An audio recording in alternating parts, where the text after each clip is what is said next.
जाबर को पुलिस ने तस्करी के जुर्म में पकड़ लिया। वो अपने जानवर सरहद पार से लाने गया था, उस पर सोना भी थोप दिया और उसके हाथों भैरव सिंह का खून भी हो गया। जाबर के जानवर सरहद पार कौन ले गया? अरे वही तीनों भाई ले गए होंगे।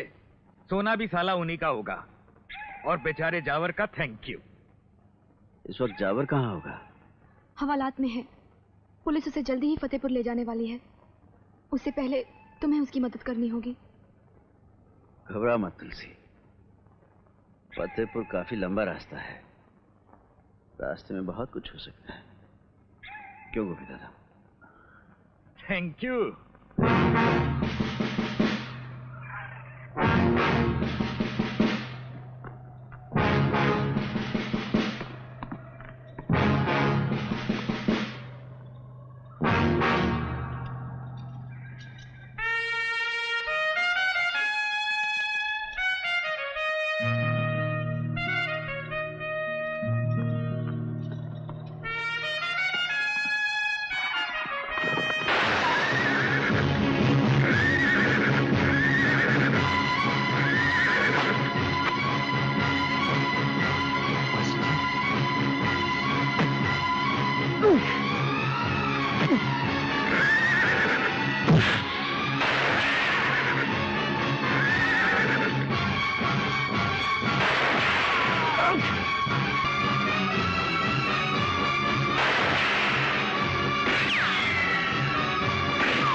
देख क्या रहे हो मास्टर जी, कर दो इस कुत्ते का भी थैंक यू। नहीं गोपी दादा, नहीं। ठाकुर सुल्तान सिंह, एसपी। मुझे जानते हो? जानता हूं। नहीं, तुम मुझे नहीं जानते।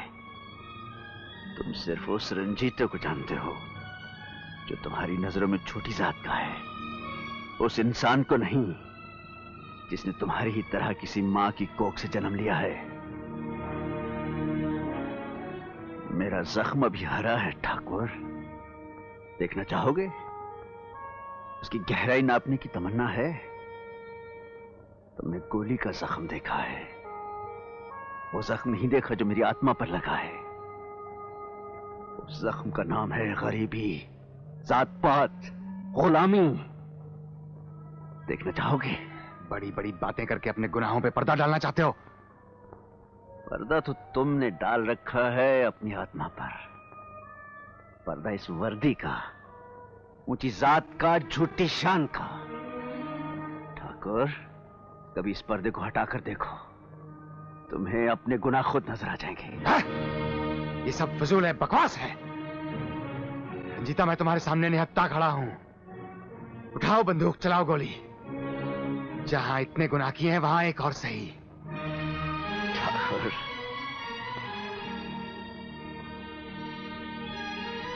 तुम्हारी ये इच्छा मैं जरूर पूरी कर देता।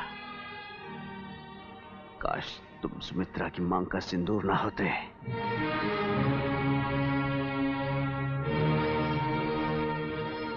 दादा, जाबर, चलो।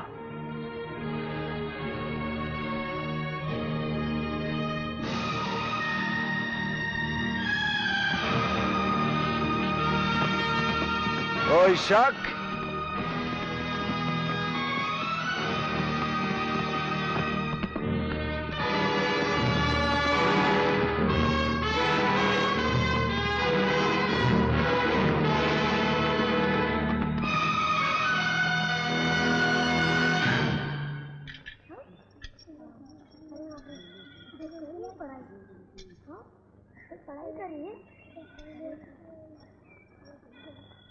आओ मोरा।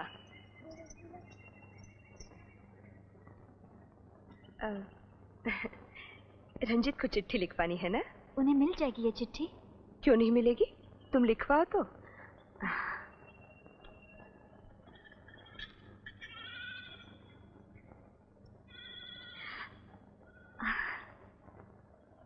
तो लिखो। तुम रंजीत अपने हाथ से लिख दो। वो तो तुम जानती हो।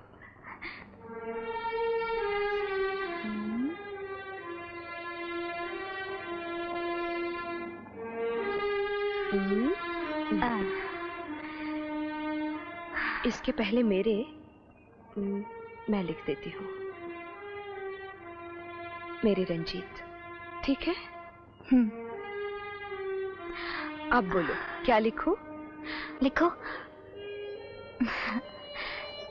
लिखो, मैं बिल्कुल ठीक हूँ, मेरी चिंता मत करो। सुखिया चाचा अनाज और दाल भेजते रहते हैं। मुन्ना बहुत अच्छा है, बड़ा हो रहा है। दूध काफी नहीं होता, जमुना मौसी से गाय का दूध लेती हूँ। जब तुम लौटोगे तो उनके पैसे चुका देना। हाँ। चुका देना। आगे? सुमित्रा भी यही है, स्कूल का सारा काम संभाल लिया है और हमें भी संभाल रही है। मुन्ना तो इतना हिल मिल गया है, जब भी सुमित्रा को देखता है तो उसकी तरफ ऐसे पड़ता है जैसे उसकी बाहें उसे पहचानती हो। लिखो। लिख तो दिया। कहाँ लिखा? अरे बाबा लिख दिया, आगे बोलो। तुम्हें देखने को बहुत जी चाहता है। अपने मुन्ने को देखने नहीं आओगे?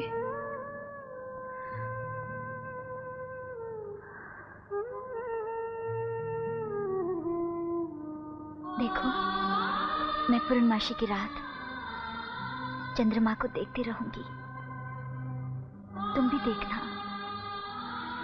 इस बहाने हम एक दूसरे को देख लेंगे।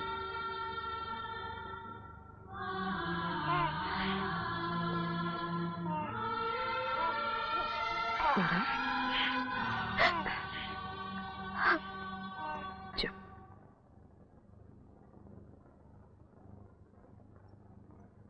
आरती ले लीजिए।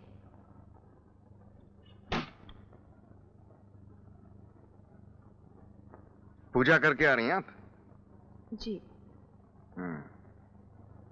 क्या मांगा भगवान से? वो तो बिना मांगे सब कुछ दे देते हैं। अच्छा, हमें भी देंगे क्या? क्यों नहीं? तो हमें रंजीत सिंह का पता क्यों नहीं दे देते? भगवान तो सिर्फ साधन देते हैं, कर्म तो मनुष्य को खुद ही करना पड़ता है। और उन साधनों में से एक आप भी हैं।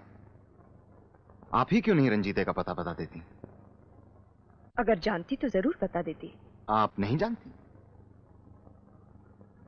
तो फिर ये चिट्ठी?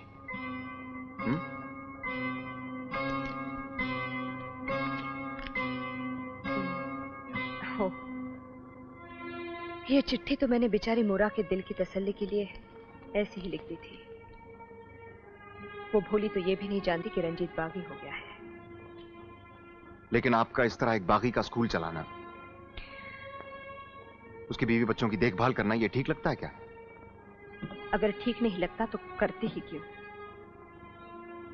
लेकिन हमारी तरफ भी तो आपका कुछ फर्ज बनता है। जिस दिन पत्नी धर्म से गिर जाऊंगी मैं जान दे दूंगी। देखिए, आप कुछ गलत समझ रही हैं। मेरा मत आप जो समझा रहे हैं वही समझूंगी ना। ठीक है, यहाँ ये बैठिए और समझ लीजिए।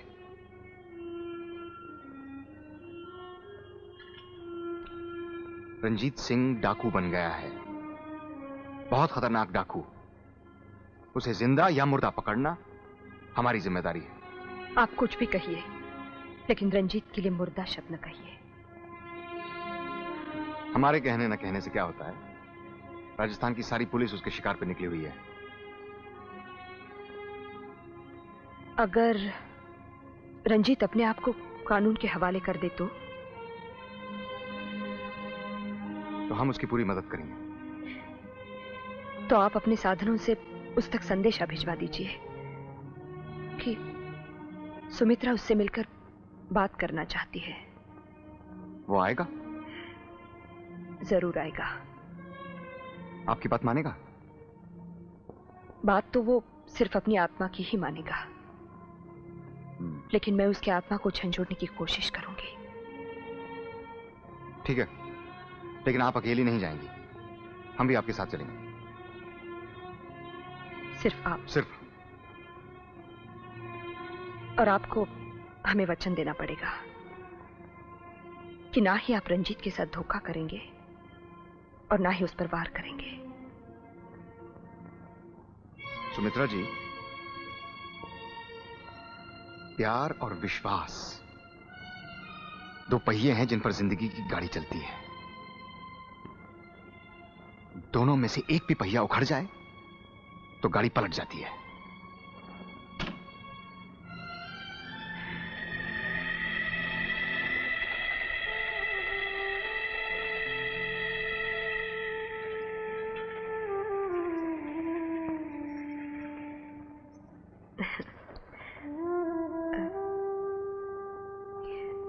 मोरा, तू शायद अभी तक जानती नहीं होगी कि रंजीत बागी हो गया है, यही ना? तुम्हें कैसे मालूम? बस्ती के सारे लोग जानते हैं। देखो, मैं ठाकुर साहब के साथ जा रही हूँ। शायद रंजीत से मुलाकात होगी। सच? मैं भी चलूं? नहीं मोरा, तुम्हारा साथ आना ठीक नहीं होगा। आप लोग कहेंगे तो मैं उनसे मिलूंगी भी नहीं, बस दूर से ही देख के चली आऊंगी। मोरा, तू जानती है अगर मैं तुझे साथ ले जा सकती तो जरूर ले जाती। मैं कोशिश करने जा रही हूँ कि रंजीत वापस आ जाए तेरे पास, अपने मुन्ने के पास। भगवान से मांगू कि मैं कामयाब हो जाऊं।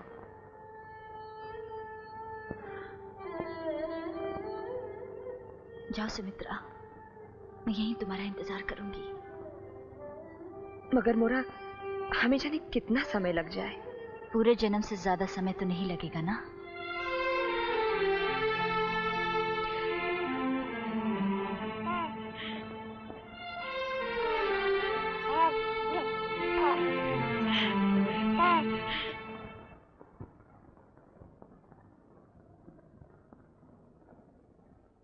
कितना साफ और स्वच्छ है ये रेगिस्तान ना? काश इंसानी जिंदगी भी इतनी ही साफ होती।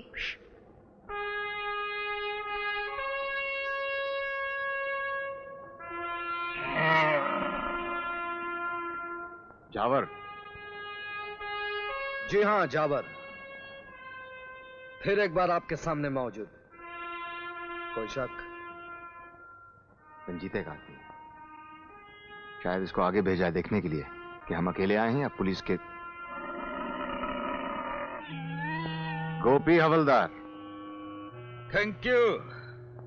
रेगिस्तान में भी आदमी की बू पहचान लेते हो। एसपी साहब हाथ खाली नहीं है, वरना सलूट जरूर करता। हम भी सलूट का जवाब देते अगर तुमने कानून का साथ छोड़कर बगावत का हाथ न पकड़ा होता। रंजीता कहाँ है?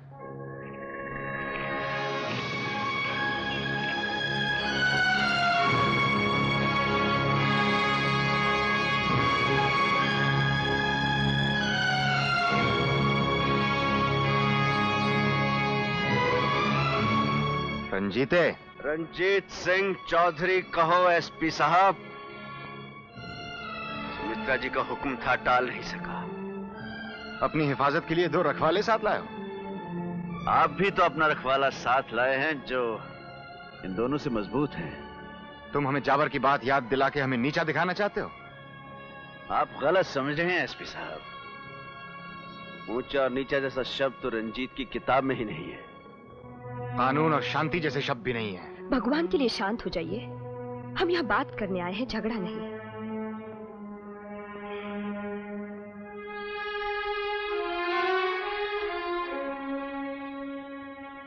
रंजीत, कैसे हो तुम? मेरी बात छोड़ो सुमित्रा, तुम बस्ती से आ रही हो, वहां की कोई खबर सुनाओ। वहां की खबर बहुत अच्छी है। मोरा ने तुम्हारी बेटी को जन्म दिया है। बेटा? मुबारक हो, बहुत प्यारा बच्चा है। तुमने उसे देखा है? क्यों नहीं देखा, मोरा रोज स्कूल में मिलती रहती है। रंजीत बहुत प्यारा मुन्ना है। सुंदर है, फिर तो जरूर मोरा पर गया होगा। नहीं रे, थोड़ी तो बिल्कुल तुम्हारे जैसी है। हल्का इतना है कि जैसे हाथों में फूल उठाया है, और एक बार सीने से लगा लो तो दूर करने को जी नहीं चाहता। बस बस सुमित्रा। क्या हुआ? मैं तुम्हें अच्छी तरह जानता हूँ सुमित्रा। बच्चे की सुंदरता का बखान तो तुम कर ही चुकी हो।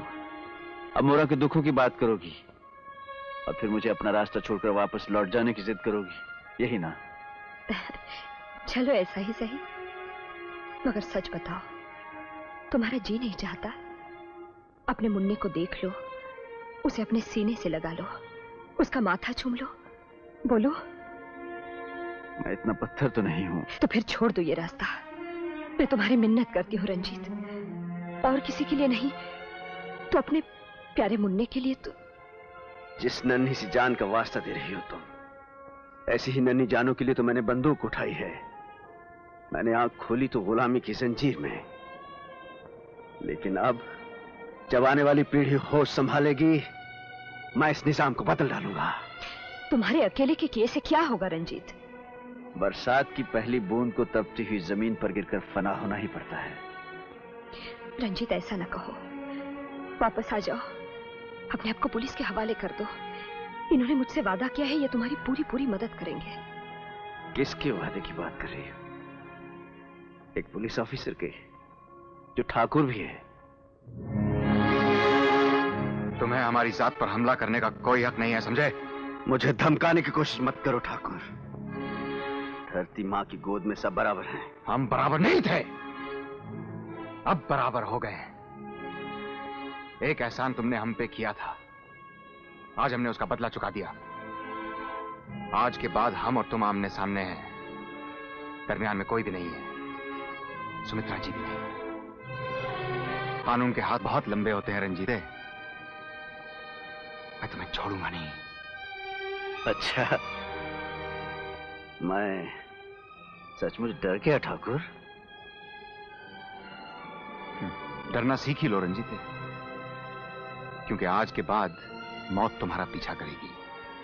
रंजीत सिंह मौत का सामना करने के लिए तैयार है, कर लेना पीछा। लेकिन इस वक्त तुम्हारा बागी जा रहा है। रंजीत, मैं मोरा से क्या कहूंगी? कह देना आंसू कायरों के गहने हैं, आंखें सजाने के लिए कभी आ जाएं तो उन्हें उतार कर फेंक दें।